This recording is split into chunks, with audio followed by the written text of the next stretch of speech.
शिव शंकर भगवान की।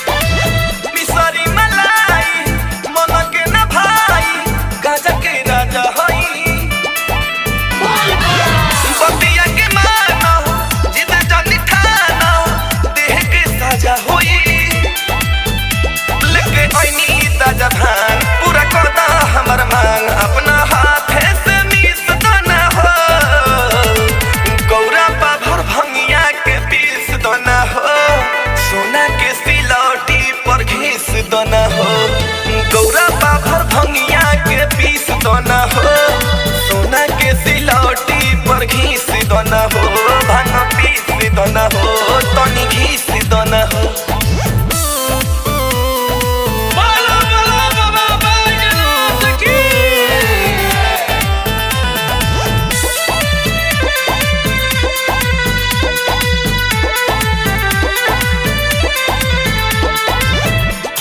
खुराक हो एक और पथाक हो, यही से मीटेला भूख हो, भूख हो।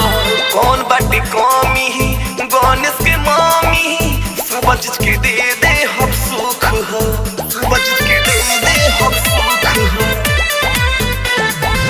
भंगी खुराक हो एक और पथाक हो, यही से मीटेला भूख हो, भूख हो। कौन बाटे कमी गणेश की मामी, सब चीज के दे हम सुख हो, सुख हो।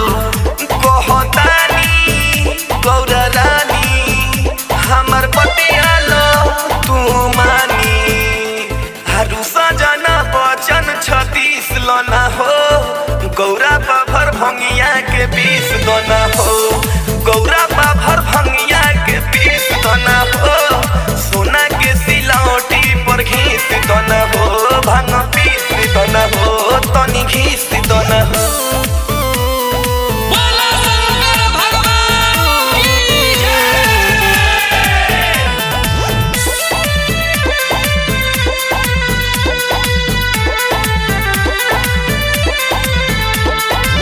देह मद होश बा तनी को न होश बा, पियला बिना बानी हम टूट भांग नहीं मिली तो कैला सहेली, भक्त मनीष लालू झूठ, भक्त मनीष लालू झूठ। देह मद होश बा तनी को न होश बा, पियला बिना बानी हम टूट भांग नहीं मिली तो कैला सहेली, भक्त मनीष लालू झूठ। कुछ कर चिलम भर बाबे चैनी देखे हर, पर दीपा बागी के आशीष दना हो, गौरा पाभर भंगिया के पीस दना हो, सोना के सिलौटी पर घीस दना हो, गौरा पाभर भंगिया के पीस दना हो, भांग पीस दना हो, तनी घीस दना हो।